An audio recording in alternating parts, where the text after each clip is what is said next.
Welcome to the vocabulary lesson for bad choices. Let's get started. This is actually not a Dear Abby letter. It's a Dear Dr. Tracy letter, another advice column, but same idea. So here we go. Okay, first of all, in the beginning, we see the word divorced. Of course, divorced means you're not married anymore. You were married and then you broke the marriage. Now you are divorced. Okay, and then we see the word approximately.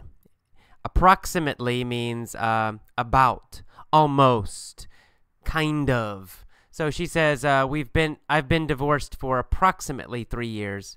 Means about 3 years. Not exactly 3 years, but, close to 3 years. Okay, and then she said when she met her new boyfriend, she said they hit it off very quickly. When you talk about people hitting it off or to hit it off, it means you like each other very quickly. So you go to a party, you meet someone new, and you say, wow, we hit it off. It means you started talking and immediately or very quickly you liked each other. So that's to hit it off. Sometimes it's used with dating, sometimes just friendship is fine also.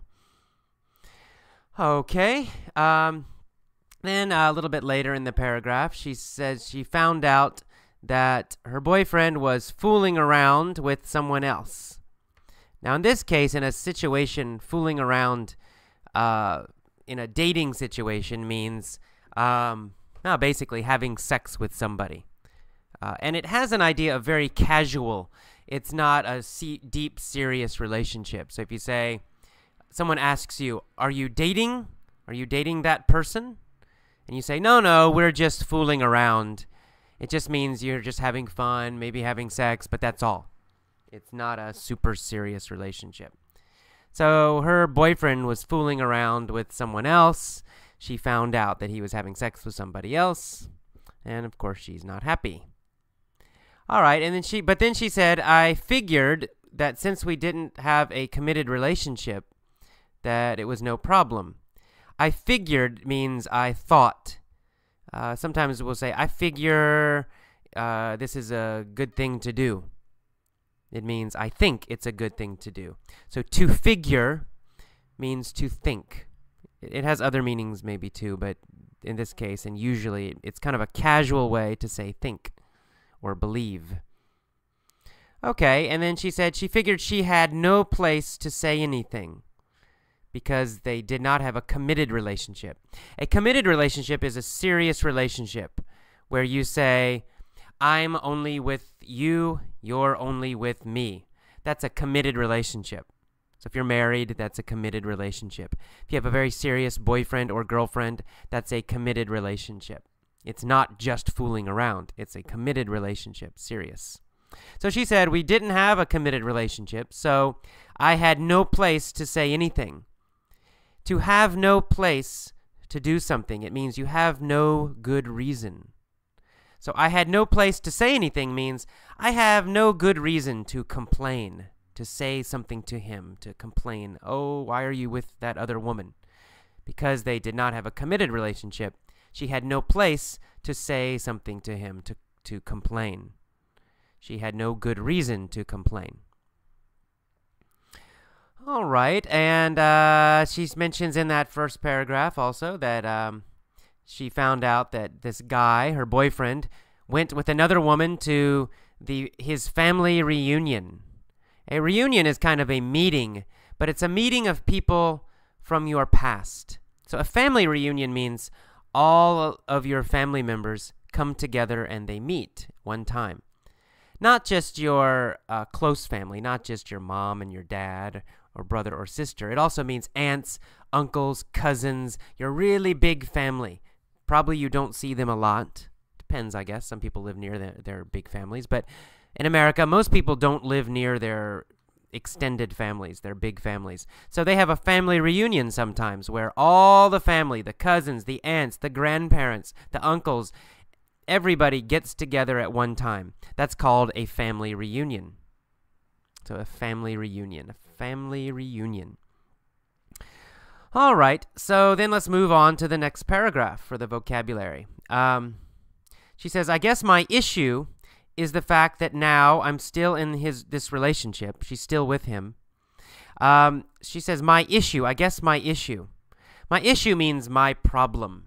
Issue sometimes means topic, but also sometimes it means a problem, especially in relationships or psychologically, mentally. If we say I have issues or I have an issue, then usually that means I have a problem or I have problems. So she says, I guess my issue is the fact that I have a child with him now, and all this stuff is still happening.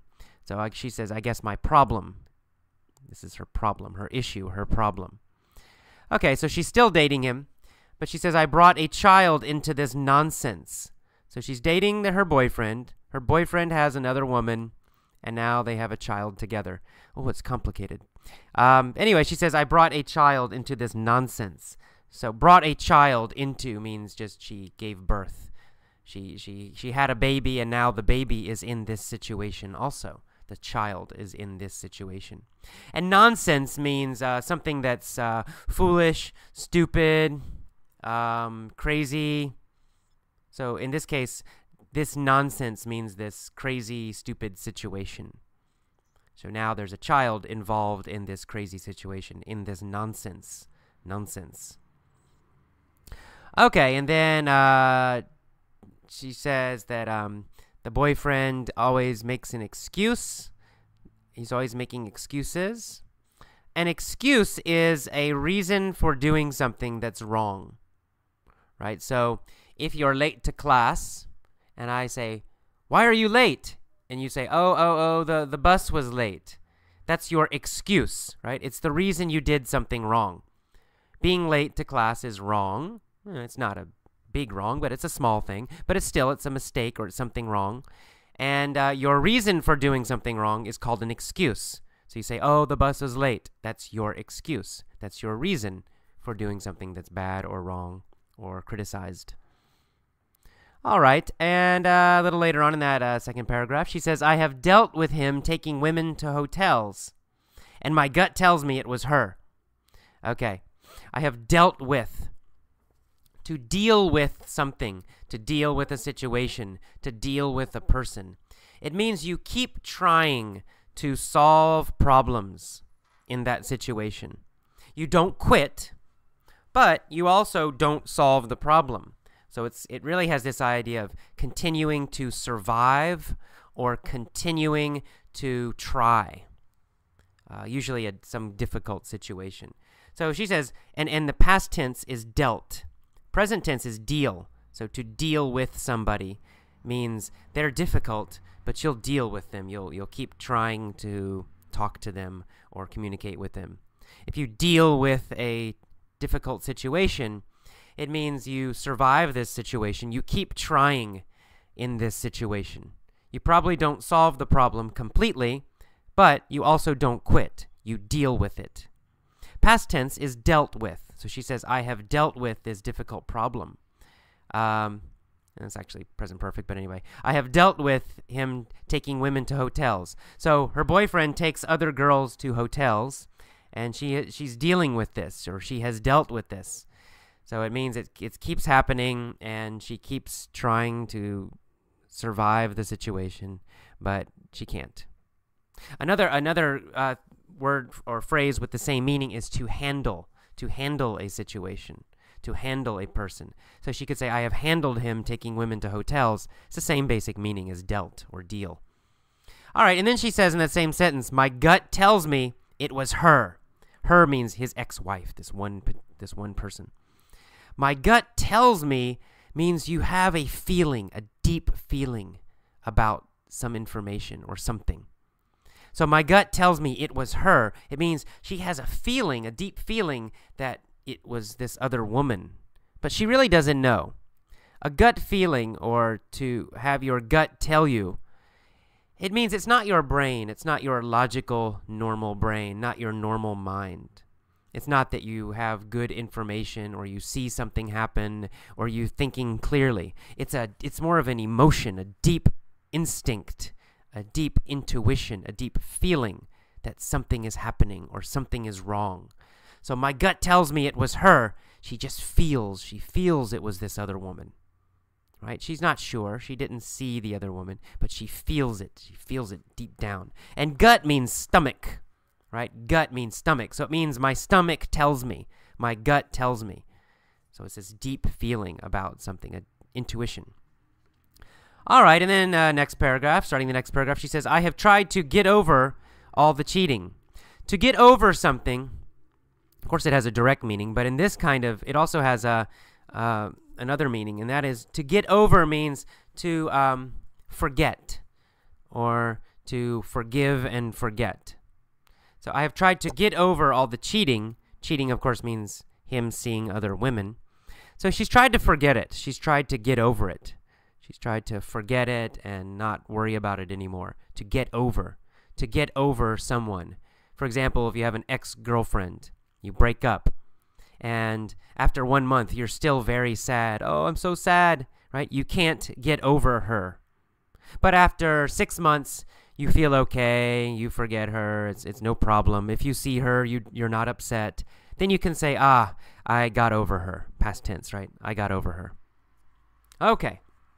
A little bit later in that paragraph, you see the word, I stand up for myself against his family. I stand up for myself. To stand up for yourself means you fight for yourself. Now, it could mean really fighting with your, hitting and kicking, but usually it just means arguing. So if someone does something bad to you, you won't let them do it. You will say, hey, stop doing that. Don't do that. That's called standing up for yourself. I stand up for myself means I fight for myself. I argue for myself. I am strong for myself. I don't let other people attack me or treat me badly. I stand up for myself. I'm not sure she really does, but anyway, I stand up for myself. Okay, and then a little bit later, she says, I guess the bottom line is, knowing how much he still sees his ex-wife and that there's all this bad stuff happening with the child, the bottom line means the final problem or the conclusion, right? If you say, the bottom line is, I'm really angry, that means that's your final point. That's your main point. That's your conclusion. So maybe I talk a lot about many, many things, but finally, my conclusion, my main point is that I'm angry. The bottom line is that I'm angry. The bottom line is your main point. All right, let's keep going. And he says, I cannot stand her, this other woman. She cannot stand her. If you can't stand someone or can't stand something, it means you hate it. If you say, I can't stand English, it means you hate English. Of course, that's not true, but anyway. If you say, I can't stand Tom Cruise, it means you hate Tom Cruise. So you can't stand something, it means you hate it. And then a little bit later, she uses the phrase that he wants to have his cake and eat it too. To have his cake and eat it too. Or to have your cake and eat it too. This means you want two things, but really you must choose one.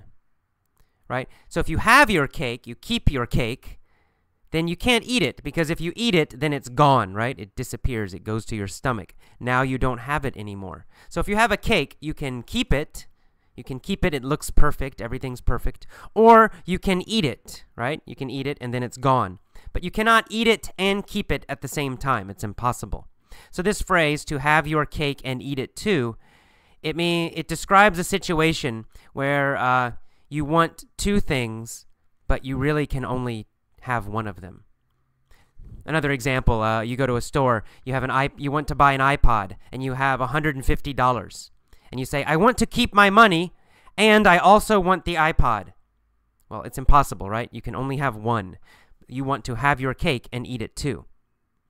Okay, a little later, we see the word paranoid. Paranoid means you're scared of everybody and everything.